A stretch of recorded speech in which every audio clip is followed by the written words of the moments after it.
ভোর ৩টে বিকট একটা শব্দ শুনে লাফ দিয়ে উঠেছি ঘুম থেকে। হ্যালো এভরিওয়ান, কেমন আছো তোমরা সবাই? রাধে রাধে। আজকে একাদশী, তো সকালটা এখান থেকে শুরু করছি। লাফ দিয়ে উঠেছি ৩টের সময়, আর উঠেই আবার শুয়ে পড়েছি, আবার 4টের সময় উঠেছি। আজকে যেহেতু একাদশী, আর উঠেছি সকাল সকাল। উঠেই আমার আজকে একটু ব্যায়াম করে নিয়েছি। ব্যায়াম করে নিয়েই তারপরে জল টল খেয়ে নিয়ে কাজবাজ করে নিয়েই স্নান করেছি। স্নান করে পাক্কা 5টার সময় বেরিয়েছি, একটু সিঙ্গার করলাম, তারপরে ঠাকুর ঘরে চলে আসলাম। এই পুতুলটা দেখতে পাচ্ছি, এটা আমার বর কালকে গিফট করেছে। এটা ভ্যালেন্টাইন ডেতে আমাকে বরকে দিতে বলেছিলাম। আমি চেয়ে নিচ্ছিলাম যে এরকম একটা পুতুল আমাকে দেবে, কিন্তু ও পায়নি তখন। তারপর আমি এদিকে ঠাকুরের ঘরে ঢুকেছি 5টার সময়, আর বেরিয়েছি 6:30টার সময়, কারণ অনেকক্ষণ টাইম লাগে আর সব ভিডিও তো দেখানো যায় না। তারপরে আজকে গিটা পাটও করে নিয়েছিলাম, আর ঠাকুরের টাওয়ালগুলো আজকে গায়ে মুছিয়েছিলাম, স্নান করেছিলাম, তাই টাওয়ালগুলো সব মেলে নিচ্ছি। আর এখন বাজে বেড়ে গেছে 6:30টার উপরে। আর এখন এই জামা কাপড়গুলো কালকে যে ভিডিও করেছিলাম এগুলো সব ধুয়ে দিয়েছিলাম, ধুয়ে দেবো আজকে। আর এই যে ঠাকুরের এই সাদা ফুলটা রাধারানীকে দিয়েছিলাম, রাধারানী ফেলে দিয়েছে, দিয়ে রঙিন ফুল হাতে নিয়েছে, তাই ওইটা আমি মাথায় দিয়ে দিলাম। বরের জন্য করে দিচ্ছি ডাল আলু সিদ্ধ, আমার তো একাদশী করবো, আমি তো উপোস।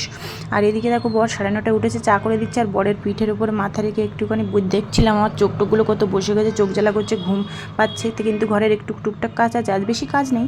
তারপরে বিছানা টিছানা গুছিয়ে নিলাম, আর কালকে যে জামাকাপড়গুলো কেচেছিলাম সব 2-3 জানালা থেকে তুললাম, আর আজকের এইগুলো সব মিলে দিচ্ছি টুকটুক করে। বেশি কাজ নেই, যেহেতু আজকে এমনিতেই একাদশী আছে, আর এমন বেশি কাজ করব না, একটু শুয়ে বসে কাটবো, নাম জপ করব। এবার তারপর সব জামাকাপড়গুলো পাটপাট করে গুছিয়ে নিচ্ছি। আর যত ছোটোখাটো ঘর তো আমার পাটপাট করে গুছিয়ে রাখলে ততই ভালো লাগে। আর আমার ব্যালকনি নেই, ওই জানালার ওখানে টানিয়ে দিই, দড়ি টানানো আছে।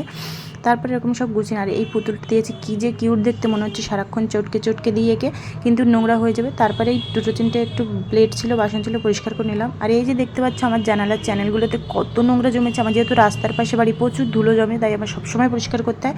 আর জ্যাম দেখতে পাচ্ছ, এখন অফিস টাইম পুরো জ্যাম থাকবে। তারপরে এই যে পরিষ্কার করেছি, তাও কি অল্প অল্প করে করতে পারছি না, এখানে সব কী সব পড়েছে, শক্ত হয়ে গেছে।